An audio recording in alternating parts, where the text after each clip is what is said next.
നമസ്തേ. AMMAയിൽ ഗുരുതരമായ ആരോപണങ്ങളും അതിനെതിരെയുള്ള ആരോപണങ്ങളും ശക്തമായിട്ട് നിലനിൽക്കുമ്പോൾ അവിടെ ഒരു അഡ്ഹോക് കമ്മിറ്റി ഉണ്ടാക്കി അതിനൊരു ചെയർമാനെ നിയമിച്ചു.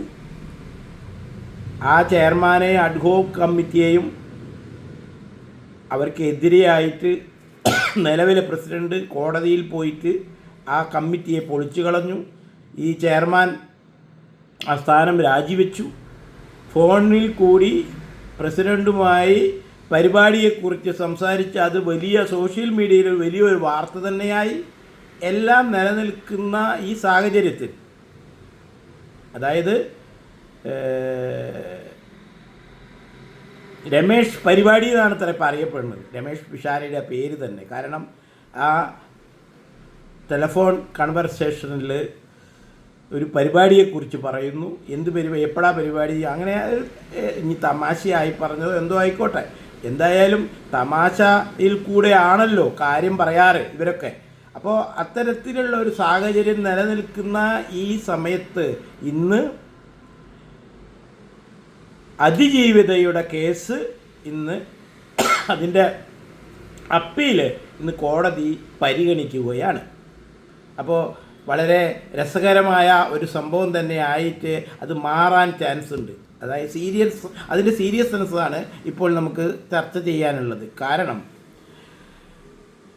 ഈ നടിയെ പീഡിപ്പിച്ച സമയത്ത്, അന്ന് അന്വേഷണം നടക്കുന്ന സമയത്ത് ഈ AMMAയിലെ ഒരുപാട് പേരെ പോലീസ് വിളിച്ചു വരുത്തി ചോദ്യം ചെയ്തിരുന്നു.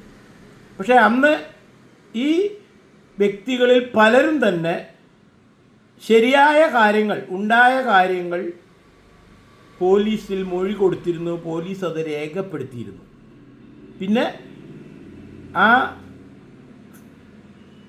FIR ഒക്കെ പൂർണ്ണമാക്കി രേഖപ്പെടുത്തി കോടതിയിൽ അത് കൊടുത്തപ്പോൾ, കോടതിയിൽ വാദം തുടങ്ങിയപ്പോൾ ഈ 52 പേരും ആ പറഞ്ഞ മൊഴിയിൽ നിന്ന് കാലുമാറി. അപ്പോൾ സത്യത്തിൽ അവർ എന്തിനാണ് കാലുമാറിയത് എന്ന് നമുക്ക് സംശയിക്കേണ്ട ഒരു സാഹചര്യം വരികയാണ്. കാരണം സ്ത്രീകൾക്ക് ഒരു വിലയും കൊടുക്കാത്ത ഒരു സംഘടനയാണ് ഈ AMMA. അതിന് യാതൊരു സംശയവുമില്ല. കാരണം എത്രയോ കൊല്ലങ്ങൾക്ക് മുന്നേ തന്നെ അതിലെ ഒരു നല്ല വിഭാഗം നല്ല നടികൾ അതിൽ നിന്നും രാജിവെച്ചു പോയിട്ട് WCC എന്ന് പറഞ്ഞുകൊണ്ട് ഒരു വേറെ സംഘടന ഉണ്ടാക്കിയിട്ടുണ്ടായിരുന്നു. അത് ഉണ്ടാക്കിയതിന് ശേഷമാണ് ഈ അതിജീവിതയുടെ പ്രശ്നം വന്നത്. അത് വന്നപ്പോൾ അത് കൂടുതൽ ഗൗരവമാവുകയും അതിന് മുന്നേ തന്നെ ഇവർ അന്നത്തെ മുഖ്യമന്ത്രിയെ കണ്ട് ഈ പുരുഷ മേധാവിത്വവും പുരുഷന്മാർ ചെയ്തു കൂട്ടിയ പീഡന മറ്റുള്ള തരത്തിലുള്ള കഥകളൊക്കെ തന്നെ കംപ്ലൈൻ്റ് ആയിട്ട് നിലനിൽക്കുമ്പോൾ മുഖ്യമന്ത്രിക്ക് ഒരു ഓപ്പൺ കംപ്ലൈൻറ്റ് കൊടുത്തപ്പോൾ മുഖ്യമന്ത്രി ഇതിൻ്റെ അന്വേഷണ ഭാഗമായിട്ട് ഒരു കമ്മിറ്റി തന്നെ രൂപീകരിക്കാൻ പറഞ്ഞു. അതായത് ഒരു അന്വേഷണ കമ്മീഷനെ തീരുമാനിച്ചു. ആ ഹേമ കമ്മീഷനെ അന്നത്തെ ഗവൺമെൻറ് ഉണ്ടാക്കി. ആ ഹേമ കമ്മിറ്റി വന്ന് രഹസ്യമായിട്ട് ഓരോ നടികളെയും നടന്മാരെയൊക്കെ വിളിച്ചിട്ടുണ്ടാവാം, ഒരു റിപ്പോർട്ട് ഉണ്ടാക്കി. പലരും അവരുടെ അനുഭവ കഥകൾ തുറന്നു പറഞ്ഞു ഹേമ കമ്മിറ്റിയുടെ മുന്നിൽ വന്നിട്ട്. അത് രഹസ്യമായി രേഖപ്പെടുത്തി ഈ ഹേമ കമ്മിറ്റി, ആ കമ്മീഷൻ ആ റിപ്പോർട്ട് ഫയലിലാക്കി സർക്കാരിന് കൊടുത്തു. സർക്കാരിനത് കിട്ടിയിട്ടും സർക്കാർ അത് പൂഴ്ത്തി വെച്ചിരുന്നു, ശബ്ദിച്ചില്ല. അങ്ങനെ ഈ നടിമാർ വീണ്ടും ലഹള ഉണ്ടാക്കിയപ്പോൾ അത് തുറക്കാൻ തീരുമാനിച്ചു. പക്ഷെ പബ്ലിഷ് ചെയ്തില്ല. അത് തുറന്നു നോക്കിയപ്പോൾ അതിൽ കണ്ട ഞെട്ടിക്കുന്ന സംഭവങ്ങൾ കണ്ടിട്ട് അത് വീണ്ടും പൂഴ്ത്തിവെച്ചു.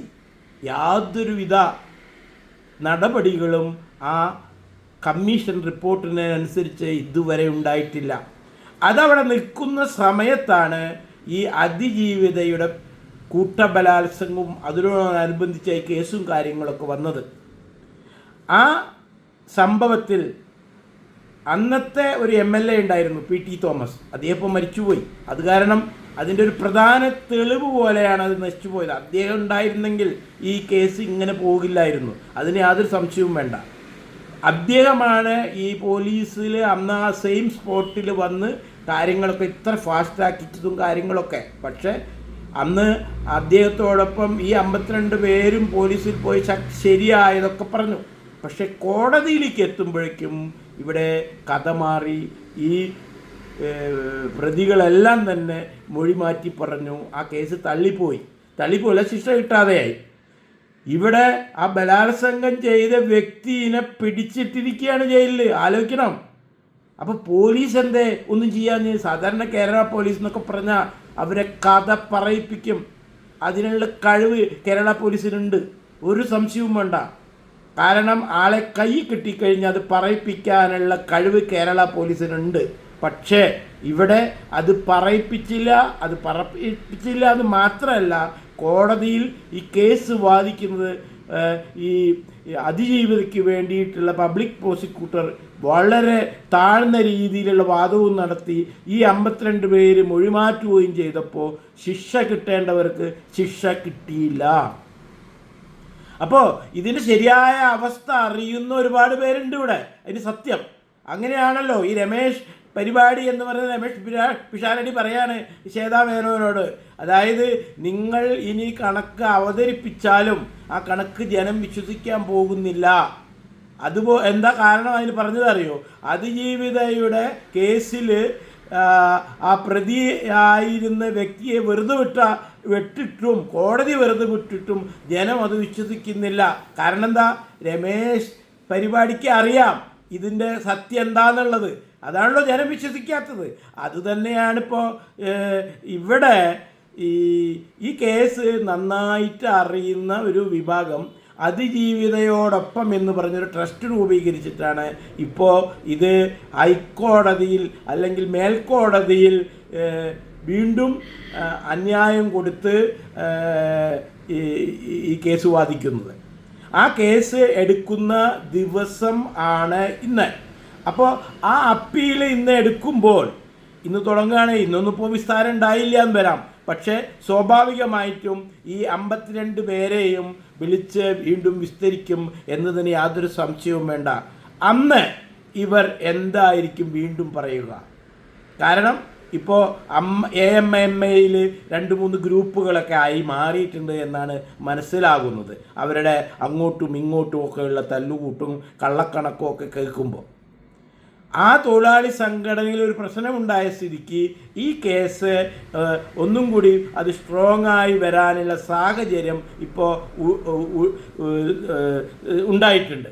ആ സാഹചര്യത്തിൽ ഈ കേസ് ശരിയായ പ്രതികൾക്ക് ശിക്ഷ കോടതിക്ക് കൊടുക്കാനുള്ള തെളിവുകൾ ഉണ്ടാവില്ലേ എന്ന് നമുക്ക് ഊഹിക്കാം. ഉണ്ടാവുമെന്ന് തന്നെ നമുക്ക് വിശ്വസിക്കാം.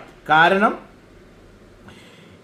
ഇതാണ് ആ അതിജീവിതയ്ക്ക് പറ്റിയ സമയം. കാരണം ഈ AMMA ഇപ്പോൾ ഒന്നിച്ച് നിന്ന് ഇതിനെ എതിർക്കില്ല എന്നുള്ള കാര്യം ഉറപ്പാണ്.